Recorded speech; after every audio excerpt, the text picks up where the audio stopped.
올해로 67세 김현미 씨는 경기도 수원의 한 조용한 동네에 위치한 작은 아파트에 살고 있습니다. 그녀의 집은 오래된 가구들로 가득했지만 깔끔하게 정돈된 공간은 그녀의 성격을 잘 보여줍니다. 벽 한쪽에는 자녀들과 함께 찍은 사진이 빼곡히 걸려 있었고 식탁 위에는 손때 묻은 작은 꽃병이 자리 잡고 있었습니다. 현미 씨는 13년 전 남편을 병으로 잃었습니다. 남편은 성실한 사람이었지만 일찍이 세상을 떠났고 그의 부재는 가족에게 큰 공백을 남겼습니다. 막내딸이 시집 가기 전날 김현미 씨는 아침부터 분주히 움직였습니다. 딸이 좋아하던 음식으로 마지막 식사를 차려주며 밝게 웃어 보였지만 마음 한구석에서는 알 수 없는 허전함이 자꾸 밀려왔습니다. 엄마, 이거 너무 많이 하셨잖아요.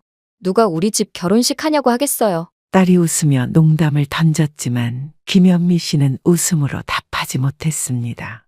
그녀는 한참 동안 딸의 얼굴을 바라보다가 손을 뻗어 딸의 머리를 쓰다듬었습니다.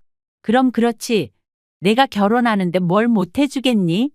엄마가 해줄 수 있는 게 이것뿐인데 이 정도는 해야지. 짐을 챙겨 나가려는 딸을 배웅하며 김현미 씨는 최대한 환하게 웃었습니다. 엄마는 괜찮아. 내가 행복하게 잘 살면 그게 나한텐 제일 큰 행복이지.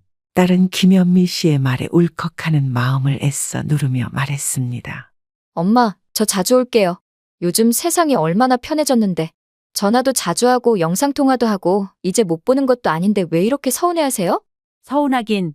내가 시집 잘 가서 엄마가 얼마나 기쁜데? 김현미 씨는 딸을 향해 웃어 보였지만 눈가가 살짝 젖어드는 걸 느끼며 고개를 돌렸습니다. 딸이 택시에 오르고 문이 닫히는 순간 김현미 씨는 마음이 툭 무너지는 것 같았습니다. 잘 살아야 해. 아프지 말고. 그녀는 딸이 떠나는 차가 시야에서 완전히 사라질 때까지 그 자리에 서 있었습니다. 그날 이후 그녀는 집안에서 울려 퍼지는 TV 소리를 더 크게 틀어놓곤 했습니다. 적막한 공기가 그녀의 마음을 더 허전하게 만들었기 때문입니다. 텅 빈 집안의 정적은 쉽게 메워지지 않았습니다. 그녀는 작은 한숨을 내쉬며 스스로를 다독였습니다. 이제 정말 나 혼자네. 그래도 괜찮아. 혼자라도 잘 살아야지. 그러던 어느 날 동네에서 오래 알고 지내던 친구가 김현미 씨를 찾아왔습니다. 친구는 시장에서 산따끈한 호떡을 손에 쥐고 현미 씨에게 말을 걸었습니다. 현미야, 집에만 있으면 사람 우울증 걸린다니까. 요즘 우리 동네에서 등산 모임 하는 거 알지? 우리 같이 가보자. 등산? 나 같은 사람이 뭘, 발도 아프고 체력도 없는데. 에이, 무슨 소리야. 그냥 가벼운 산책하는 거야. 게다가 경기도 광교산 같은 데로 가는 거라 그렇게 힘들지도 않아.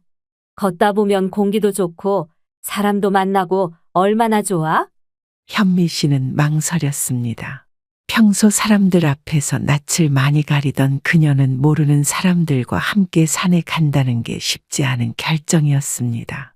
하지만 친구의 계속된 설득에 결국 고개를 끄덕였습니다. 그래, 한번 나가보자. 집에만 있어봐야 더 우울하겠지? 그 주말 김현미 씨는 친구와 함께 광교산 입구로 향했습니다. 산책로 입구에는 다양한 연령대의 사람들이 모여 있었고 모두들 밝은 얼굴로 서로 인사를 나누고 있었습니다. 안녕하세요. 오늘 처음 오셨죠? 저는 모임 리더 성원이라고 합니다. 등산 모임의 리더라는 남성이 환한 미소를 지으며 김현미 씨를 맞아주었습니다. 그의 친절한 태도에 김현미 씨는 조금 마음이 놓였습니다. 그녀는 주변 사람들과 어색하게 인사를 나누며 천천히 산으로 올라갔습니다. 광교산 산길은 생각보다 경사가 완만하고 걷기 좋았습니다. 푸른 나무 사이로 스며드는 햇살과 시원한 공기가 김현미 씨의 마음을 조금씩 편안하게 만들었습니다. 산행 도중 다른 회원들이 건네는 따뜻한 미소와 소소한 대화는 그녀의 마음을 조금씩 열게 했습니다. 이렇게 좋은 공기를 마시니까 마음이 한결 편해지네. 그치? 내가 괜히 추천한 거 아니야. 앞으로는 자주 나와. 등산 모임에 꾸준히 나가던 김현미 씨는 점차 사람들과도 자연스럽게 어울리게 되었습니다. 모임 후 함께 식사를 하거나 산에서 찍은 사진을 공유하며 김 씨는 오랜만에 느껴보는 활기를 만끽했습니다. 그러던 중 모임의 리더인 성원 씨와 조금씩 가까워지기 시작했습니다. 성원 씨는 70세에 가까운 나이였지만 항상 단정한 옷차림과 친절한 말투로 사람들에게 호감을 주는 사람이었습니다. 그는 산길을 오를 때마다 모임 회원들의 상태를 세심히 살피며 뒤처지는 회원들에게 손을 내밀어주는 배려심을 보였습니다. 현미 씨, 저희 모임에서 제일 열심히 나오시네요. 이렇게 꾸준히 나오기 쉽지 않은데 정말 대단하세요. 아유, 대단하긴요. 그냥 집에만 있으면 너무 답답해서요. 어느 날 산 중턱의 작은 정자에서 모임원들이 휴식을 취하던 중 성원 씨가 조심스럽게 말을 꺼냈습니다. 현미 씨, 요즘 표정이 한결 밝아지셨어요. 산에 오시니까 좀 마음이 편해지셨나 봐요. 네, 여기 오면 좀 나아지는 것 같아요. 집에만 있을 땐 정말 우울했거든요. 사실 저도 그래요. 혼자 지내다 보면 너무 허전해서요. 그래서 이 모임을 시작한 거예요. 사람들과 같이 걷고 대화하면서 그 공허함이 조금씩 사라지더라고요. 성원 씨의 이야기에 김현미 씨는 묘한 공감과 위로를 느꼈습니다. 혼자가 된 이후의 외로움과 공허함은 김 씨에게도 너무 익숙한 감정이었기 때문입니다. 그날 이후 두 사람은 자연스럽게 더 자주 이야기를 나누고 함께 산행을 즐겼습니다. 하루는 산행 후 근처 찻집에서 모임원들과 차를 마시던 중 조심스럽게 말을 건넸습니다. 현미 씨, 다음 주에 모임 없는 날인데 혹시 시간 괜찮으세요? 같이 근처 공원에서 산책도 하고 점심도 먹으면 좋을 것 같아서요. 네, 그럼 뭐, 그날 시간이 되면요. 약속한 날, 성원 씨는 김현미 씨를 따뜻하게 맞이하며 동네 공원을 걸으며 이런저런 이야기를 나눴습니다. 현미 씨는 정말 대단하세요. 혼자서 두 자녀를 키우셨다니 저는 상상도 못할 일이에요. 아유, 대단하긴요. 그냥 살다 보니까 그렇게 된 거죠. 그런데 성원 씨는요? 아이들 잘 크셨어요? 네, 다들 잘 크긴 했는데 제 아내가 일찍 세상을 떠나고 나서 제가 부족한 아빠였는지 가끔 그런 생각이 들어요. 성원 씨는 김현미 씨가 오랫동안 눌러왔던 외로움과 불안을 자연스럽게 풀어주었고, 현미 씨는 그와 함께 있는 시간이 점점 편안해지는 것을 느꼈습니다. 어느 날, 현미 씨가 부끄러운 듯 조용히 말을 꺼냈습니다.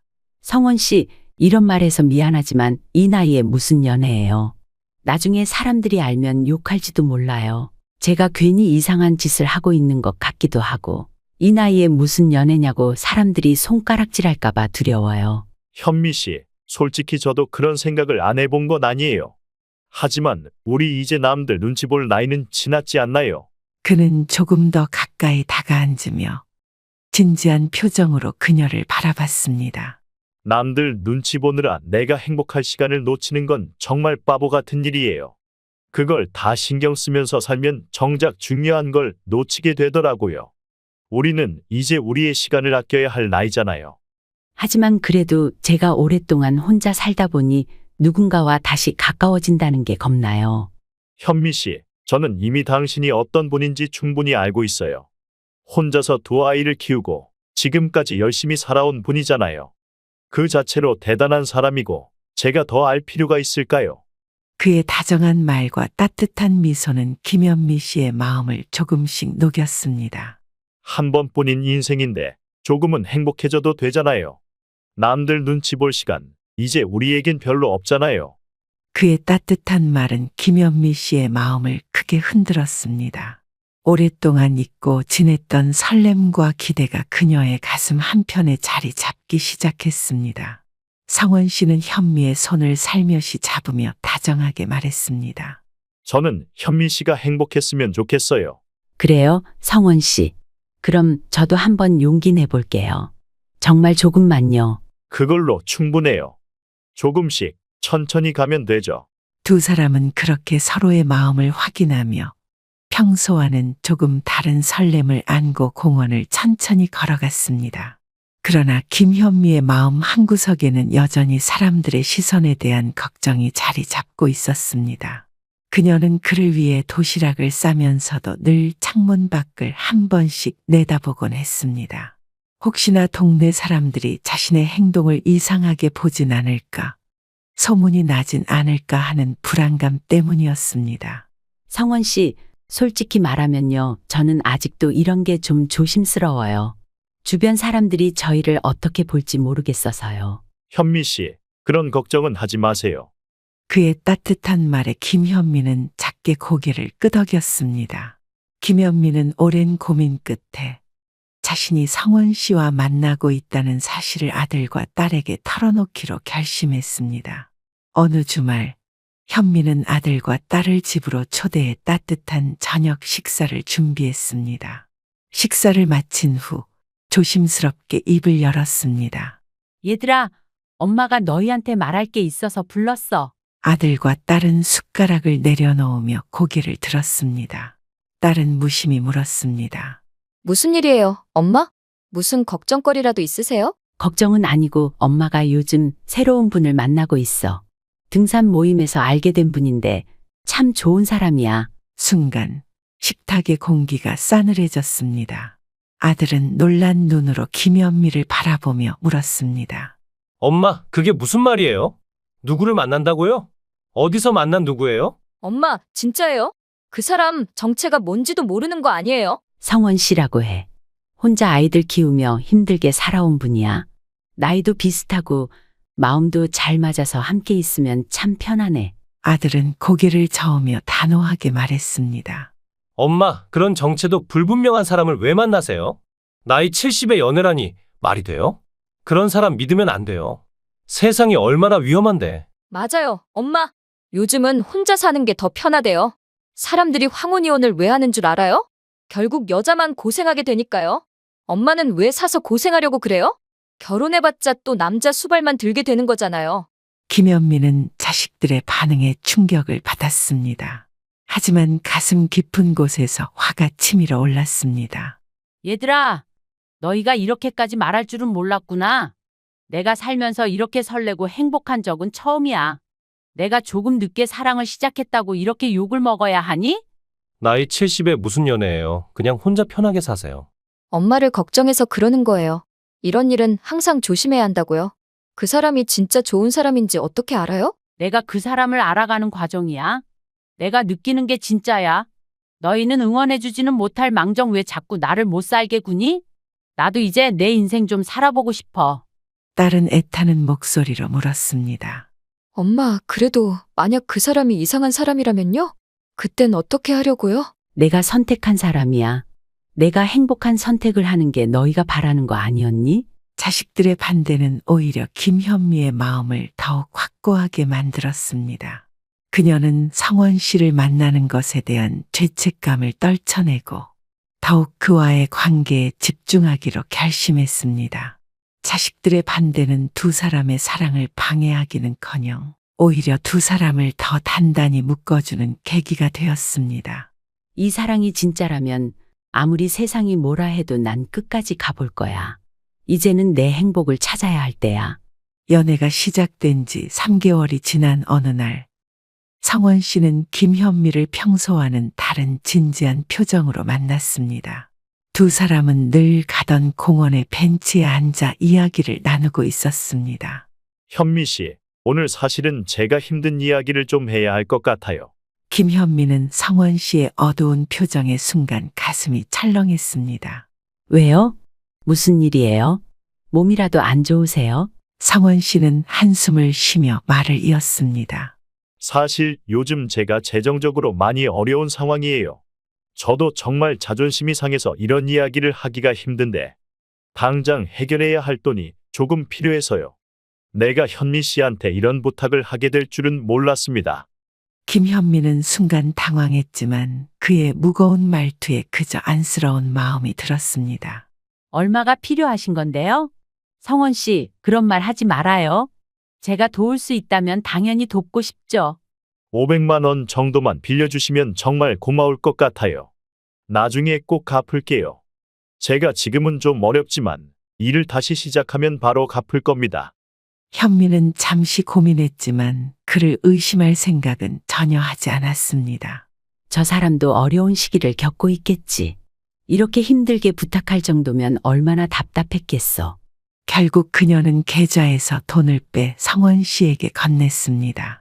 이 돈으로 상황 좀 정리하세요. 나중에 갚고 안 갚고는 중요한 게 아니에요. 지금 성원 씨가 힘들지 않았으면 좋겠어요. 현미 씨, 정말 고맙습니다. 제가 믿고 의지할 곳은 현미 씨밖에 없네요. 그러나 그날 이후 성원 씨는 점점 이상한 태도를 보이기 시작했습니다. 평소 자주 오던 전화는 뜸해졌고 만나기로 한 약속도 종종 이유 없이 취소되었습니다. 며칠 뒤 성원 씨는 다시 전화를 걸어왔습니다. 현미 씨, 미안해요. 이런 말을 또 해서 제가 병원에 갈 일이 생겼는데 비용이 좀 필요해서요. 이번에도 조금만 도와줄 수 있을까요? 김현미는 망설이다가 다시 그의 요청을 들어주었습니다. 하지만 그녀의 마음속에 찜찜한 감정이 들기 시작했습니다. 현미는 혼란스러웠지만 여전히 성원 씨를 믿으려 애썼습니다. 김현미는 등산 모임을 마치고 친구 미정과 함께 카페에서 차를 마시고 있었습니다. 두 사람은 여느 때처럼 산에 오르며 나눈 이야기들을 정리하며 담소를 나누고 있었습니다. 오늘 진짜 힘들었죠? 저 그 바위 구간에서 다리 풀리는 줄 알았어요. 근데 끝내고 나니까 또 이렇게 시원하고 좋네요. 그런데 갑자기 미정이 눈을 가늘게 뜨며 창밖을 바라보더니 흥미로운 듯 말을 꺼냈습니다. 어머, 저기 성원 씨 아니에요? 현미는 깜짝 놀라며 미정이 가리키는 방향으로 고개를 돌렸습니다. 어디? 진짜 성원 씨네. 그녀는 눈을 가늘게 뜨며 멀리 카페 안쪽 자리에 앉아 있는 성원 씨를 확인했습니다. 그런데 그의 맞은편에는 낯선 여성이 앉아 있었습니다. 그 여성은 세련된 옷차림에 짙은 립스틱을 바르고 있었고 성원 씨를 향해 다정한 미소를 짓고 있었습니다. 저 여자는 누구야? 미정이 조심스럽게 속삭이자 현미는 순간 말을 잃었습니다. 글쎄, 난 처음 보는 사람이야. 우리 모임 사람은 아닌 것 같은데. 아니, 성원 씨가 저렇게 다정하게 웃는 걸 처음 보네. 현미 씨랑 있을 때보다 더 다정한 것 같지 않아요? 현미는 손에 들고 있던 찻잔을 내려놓으며 애써 태어난 척 대답했습니다. 뭐, 그냥 친구나 지인이겠지? 그렇게 생각해야지 뭐. 성원 씨가 그녀의 손 위에 가볍게 손을 얹으며 고개를 끄덕이는 장면은 그녀의 심장을 철렁이게 만들었습니다. 내가 괜한 소리를 했으면 미안해요. 그냥 좀 이상해서? 괜찮아요, 미정 씨. 그냥 저도 좀 의아하긴 하네요. 카페 안은 손님들로 가득 차 있었고 여기저기서 나누는 소음 때문에 성원 씨와 여인이 나누는 대화는 전혀 들리지 않았습니다. 뭘 그렇게 웃는 거야? 도대체 무슨 이야기를 하고 있는 거야? 마음속에서 의심과 불안이 점점 커져갔습니다. 더는 이 상황을 견딜 수 없었던 현미는 카페를 나와 버렸습니다. 현미는 고개를 저으며 마음속의 혼란을 달래보려 했지만 두 사람의 다정한 모습이 자꾸만 머릿속을 맴돌았습니다. 그 시각 딸인 혜진은 엄마가 요즘 아저씨와의 관계로 인해 변한 모습을 보며 불안한 마음을 떨칠 수 없었습니다. 뭔가 찜찜해. 저 사람이 진짜 엄마를 위해 좋은 사람일까? 혜진은 고민 끝에 친구의 추천으로 근처의 유명한 무당을 찾아 가보기로 했습니다. 아니, 내가 이런 데까지 와야 하나. 이쯤에서 뭔가 확실히 알아야겠어. 좁은 골목길 끝에 위치한 허름한 점집 문을 열고 들어서자 강렬한 향 냄새가 코를 찔렀습니다. 누구냐?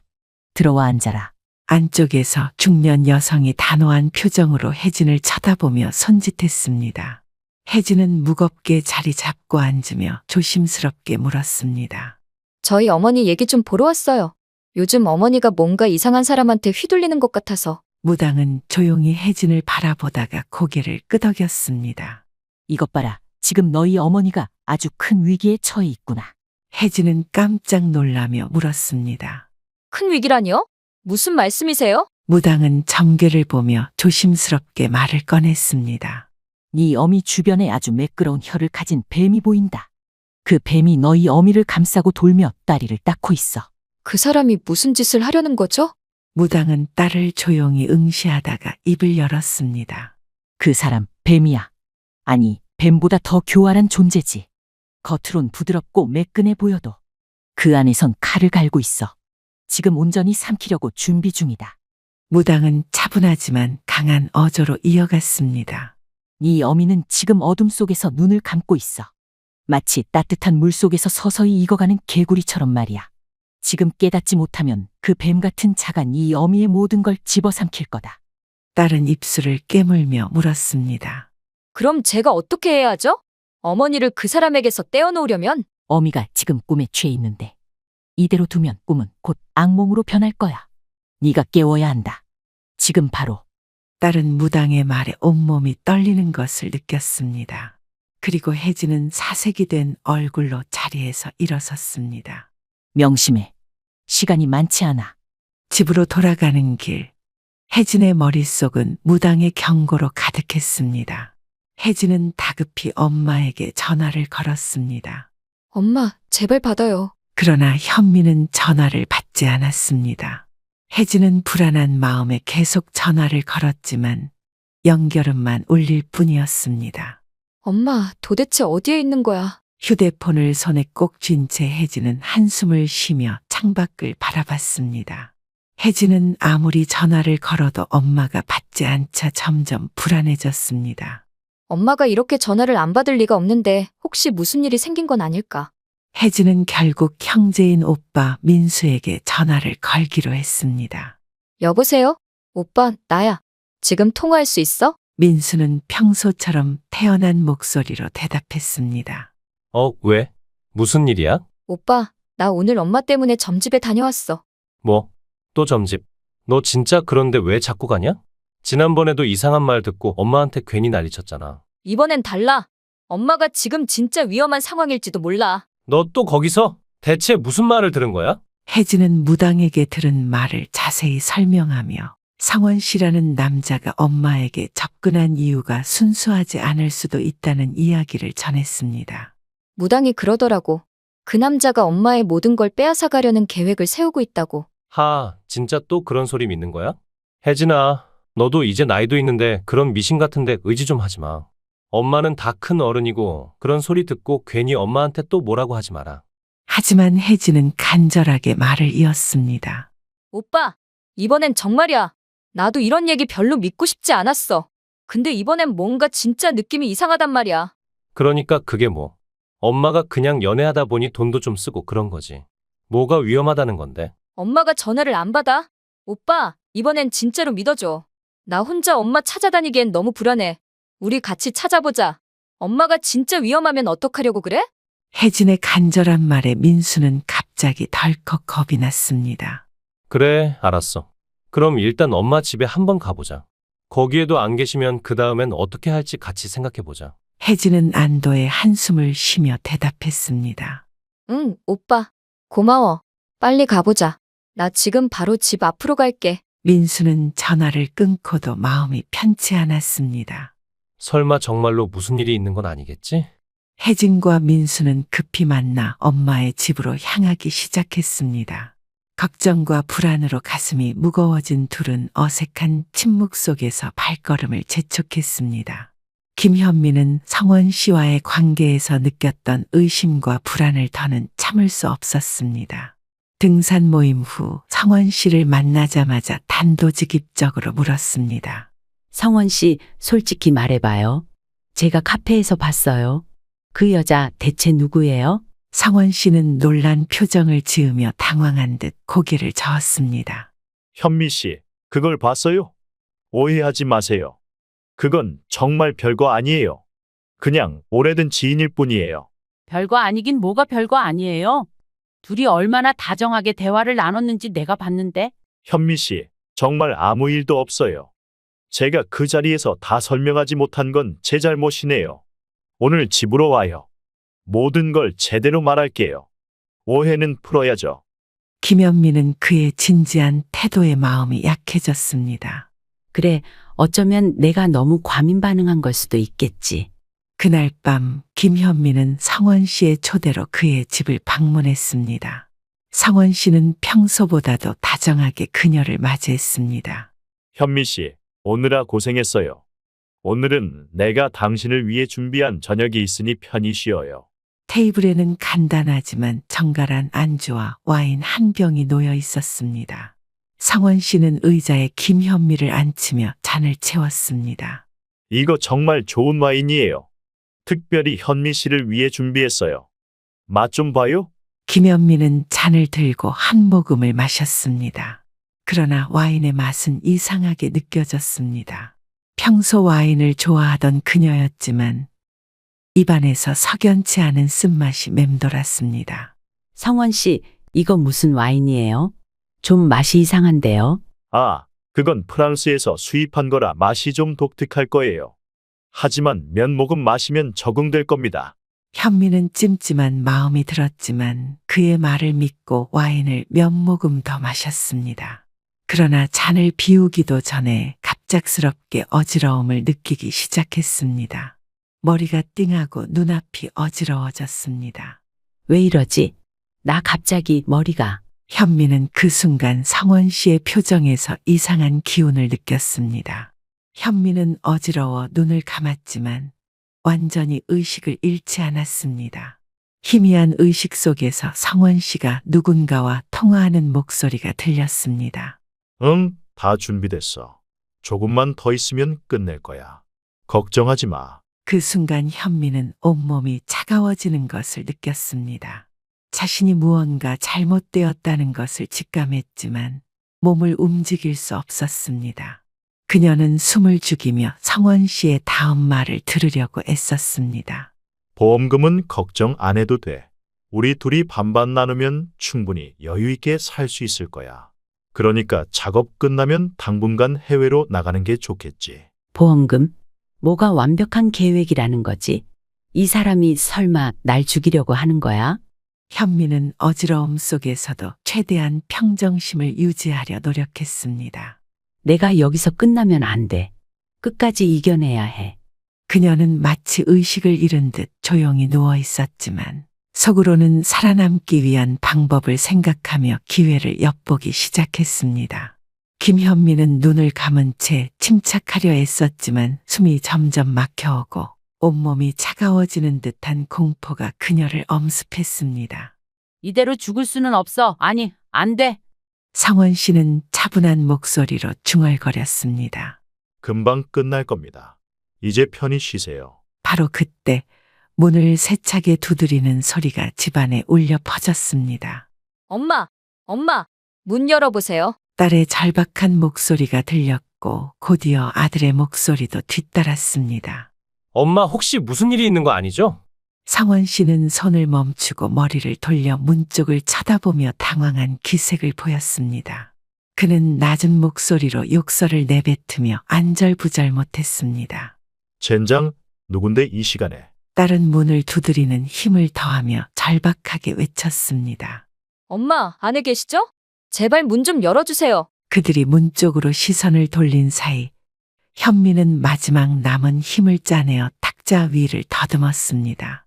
현미는 화병을 단단히 움켜쥐었습니다. 온몸에 힘을 끌어모아 성원의 뒤쪽으로 화병을 세게 휘둘렀습니다. 퍽! 화병이 강타하며 비틀거렸습니다. 으악! 성원 씨는 머리를 움켜쥐며 바닥에 쓰러졌습니다. 현미는 비틀비틀 거리며 현관으로 가 문을 힘겹게 엽니다. 엄마, 괜찮으세요? 대체 어떻게 된 일이에요? 아들은 곧바로 휴대폰을 꺼내 경찰에 신고하며 상황을 설명했습니다.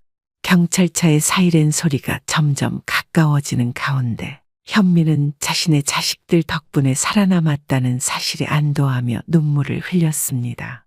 성원 씨와 그의 아내의 범죄가 드러난 후 현미는 경찰에 사건의 전말을 상세히 알렸습니다. 특히 성원 씨의 집에서 발견된 현미의 이름이 적힌 생명보험 서류는 결정적인 증거로 작용했습니다. 이를 통해 성원 씨와 그의 아내가 보험금을 노리고 치밀하게 계획한 범죄임이 밝혀졌습니다. 몇 주 후 성원 씨와 그의 아내는 경찰에 체포되었습니다. 뉴스에는 황혼 연애를 가장한 사기 사건이라는 제목이 떠올랐고 많은 이들의 분노를 샀습니다. 법정에서 성원 씨는 자신이 처한 상황에 대해 아무런 반성도 없이 변명을 늘어놓았습니다. 저도 어렵고 힘든 상황이었어요. 그녀와 사랑을 나눴던 것도 사실입니다. 하지만 판사는 단호한 목소리로 말했습니다. 사랑을 가장한 당신의 행위는 매우 악랄하고 피해자에게 돌이킬 수 없는 상처를 입혔습니다. 이러한 범죄는 반드시 엄중히 처벌받아야 합니다. 성원 씨와 그의 아내는 각각 징역형을 선고받았고 피해 보상 명령도 내려졌습니다. 법정에서 나오는 김현미의 얼굴에는 복잡한 감정이 서려 있었습니다.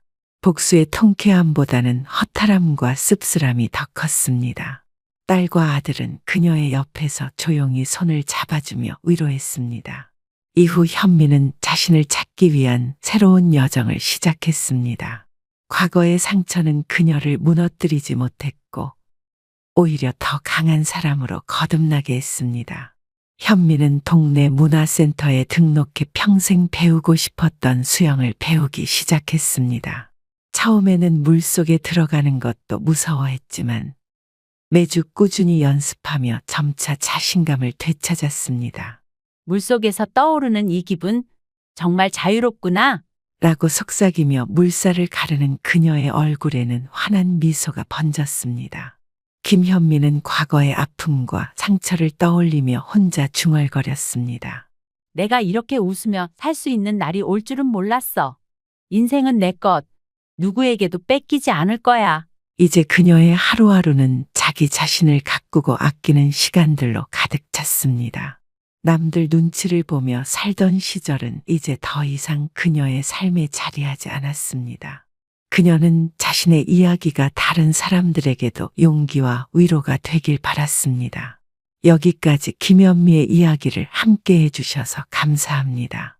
이 글이 여러분에게 작은 용기와 위로가 되었길 바랍니다. 구독과 좋아요는 더 많은 이야기를 만들어가는데 큰 힘이 됩니다.